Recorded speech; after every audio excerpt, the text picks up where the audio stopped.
Search of genetic material की, search of genetic material. तो सबसे पहले सर्च ऑफ जेनेटिक मटेरियल के बारे में एक साइंटिस्ट है फ्रेडरिक मिशर, और इन्होंने एक सब्सटेंस आइसोलेट किया जिसका नाम, एक सब्सटेंस आइसोलेट किया फ्रॉम द पस सेल्स के न्यूक्लियाई से, और उसका नाम उन्होंने रख दिया न्यूक्लिन। और इस न्यूक्लिन पे फर्दर रिसर्च हुआ, और जब देखा साइंटिस्ट ने कि इसका एसिडिक करेक्टर है तो इसका नाम रखा गया न्यूक्लिक एसिड। तो मिशर ने जो सब्सटेंस आइसोलेट किया उसका नाम न्यूक्लिन दिया, और बाद में यही न्यूक्लिन हम लोग न्यूक्लिक एसिड के नाम से जानते हैं। और यह न्यूक्लिक एसिड आपको पता होगा कि दो टाइप का होता है, डीएनए और आरएनए। हम डीएनए और आरएनए के बारे में आगे बात करेंगे। अब सर्च ऑफ जेनेटिक मटेरियल में दूसरा काम ग्रिफिथ ने किया, और ग्रिफिथ ने 1928 में एक प्रिंसिपल दिया जिसका नाम है transforming principle. Transforming principle Griffith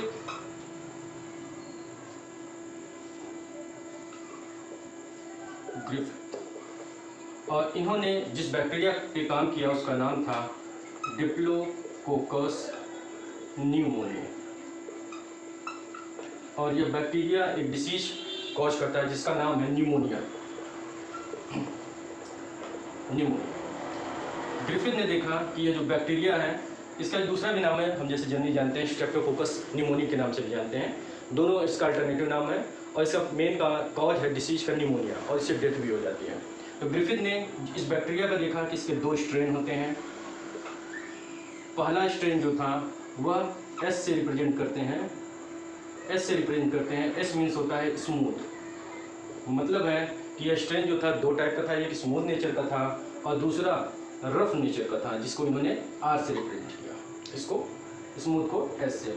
smooth इसलिए बोला क्योंकि यह बैक्टीरिया जो था कैप्सुलेटेड था, इसमें कैप्सूल की कवरिंग थी, ये कैप्सुलेटेड है, और ये जो है बैक्टीरिया वायरुलेंट नेचर का है। वायरुलेंट मीन्स कि यही जो टाइप का एस स्ट्रेन टाइप का बैक्टीरिया जो है निमोनिया कॉज करेगा, जबकि जो रफ टाइप का है ये नॉन कैप्सुलेटेड होता है, और ये जो बैक्टीरिया है ये वायरुलेंट नेचर का होता है, मतलब कि जो रफ नेचर का बैक्टीरिया होगा वो निमोनिया डिसीज कॉज नहीं करेगा। बस ये मेजर डिफरेंस। अब इसके बाद इन्होंने कुछ स्टेप्स लिया जिससे इन्होंने एक्सप्लेन किया कि एक्चुअल में ट्रांसफॉर्मिंग प्रिंसिपल है क्या। तो अब हम बात करते हैं स्टेप्स की। पहला स्टेप में इन्होंने लाइव आर स्ट्रेन बैक्टीरिया को इंजेक्ट कराया, injected into mice by the help of syringe, और देखा कि माइस जो है सरवाइव कर गया, क्योंकि उसको निमोनिया डिसीज कॉज नहीं हुआ। उसका कारण है क्योंकि हमने पहले ही डिस्कस किया कि जो रफ नेचर का बैक्टीरिया है उससे निमोनिया डिसीज कॉज नहीं होगी, तो यहाँ पे माइस सरवाइव किया।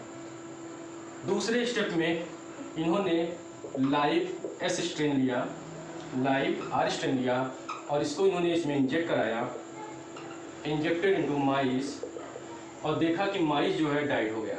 माइस डाइड, क्यों हुआ डाइड? क्योंकि उसको निमोनिया डिसीज कॉज हुआ।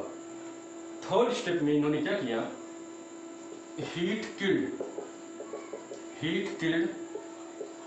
एस स्ट्रेन बैक्टीरिया लिया और उसको इंजेक्ट किया, injected into mice by the help of syringe, और उन्होंने देखा कि माइस सरवाइव कर गया, माइस सरवाइव किया। और फोर्थ स्टेप में इन्होंने देखा, फिर इन्होंने क्या लिया, heat killed S strain bacteria को मिक्स किया लाइव आर स्ट्रेन बैक्टीरिया में, इसको इंजेक्ट किया माइस में, और देखा कि माइस डाइड हो गया। तो इससे इन्होंने यह कंक्लूजन निकाला कि लाइव आर स्ट्रेन जो है वो नॉन पैथोजेनिक है, उससे निमोनिया नहीं होगा, माइस सर्वाइव करेगा, इसमें कोई प्रॉब्लम नहीं है। फिर उन्होंने कहा कि लाइव एस स्ट्रेन जब इन्होंने इंजेक्ट किया माइस में तो देखा माइस डाइड होगा। क्यों हुआ? क्योंकि उसको निमोनिया डिसीज काट दी थी। थर्ड स्टेप में इन्होंने क्या किया कि हीट किल्ड एस स्ट्रेन, तो इन्होंने क्या किया कि इस लाइव एस स्ट्रेन को हीट देके उसको किल कर दिया और तब इन्होंने माइस को जब इंजेक्ट किया तो माइस सर्वाइव होगा। तो यहाँ पे इन्होंने कंक्लूजन निकाला कि इस एस स्ट्रेन में कोई एक ऐसा सब्सटेंस है जो इस माइस में निमोनिया कॉज के लिए रिस्पॉन्सिबल था। फोर्थ स्टेप में इन्होंने क्या किया कि हीट किल्ड एस स्ट्रेन लिया और लाइव आर स्ट्रेन बैक्टीरिया को जब मिक्स किया तो इन्होंने ऑब्जर्व किया कि माइस इसमें डेथ हो गया, जबकि heat killed S strain singly वो भी नॉन पैथोजेनिक है और लाइव आर स्ट्रेन भी नॉन पैथोजेनिक, लेकिन जब मिक्स किया तो इसमें कोई एक ऐसा सब्सटेंस था जो आर स्ट्रेन को कन्वर्ट कर दिया एस स्ट्रेन में, जो कि पैथोजेनिक होता है, जिससे निमोनिया डिसीज काज हुई और ये माइस की डेथ हो गई। तो यहाँ पे ग्रिफिन ने बताया कि R strain transform into S strain by a substance which responsible for the genetic transfer. तो यहाँ पे ग्रिफिथ ये बता पाए कि जो ट्रांसफार्मिंग प्रिंसिपल है उसमें जो लाइव आर स्ट्रेन था जो नॉन पैथोजेनिक नेचर था वो कन्वर्ट हो गया पैथोजेनिक एस स्ट्रेन में, जिससे डिसीज काज हुई थी, और ये है ट्रांसफार्मिंग प्रिंसिपल। इसके बाद हम बात करते हैं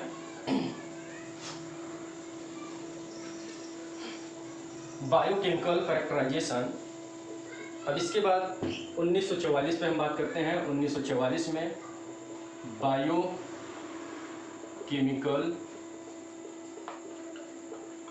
कैरेक्टराइजेशन और 1944 में 3 साइंटिस्ट आए, एवेरी, मैकलियोड एंड मैककार्टी। ये 3 साइंटिस्ट आए और इन्होंने ग्रिफिथ के एक्सपेरिमेंट को फिर से दोहराया और ये पता करना चाह रहे थे कि एक्चुअल में वो सब्सटेंस क्या है जो लाइव आर बैक्टीरिया को पैथोजेनिक बैक्टीरिया में कन्वर्ट कर दिया था। क्योंकि उनके समय में, इस समय तक यही माना जा रहा था कि हो ना हो वो सब्सटेंस प्रोटीन ही होगा जो ये ट्रांसफॉर्मेशन के लिए रिस्पॉन्सिबल था। तो ये तीनों साइंटिस्ट ने आए और उन्होंने ग्रिफिथ के एक्सपेरिमेंट को फिर से परफॉर्म किया और इन्होंने क्या किया कि ये जो उनका live R strain plus heat killed S strain के मिक्सचर को एक ट्यूब में लिया और इसको इन्होंने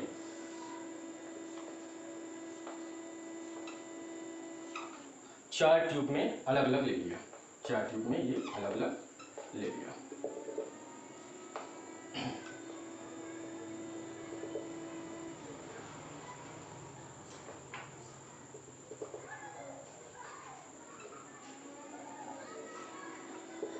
ये 4 ट्यूब में ले लिया।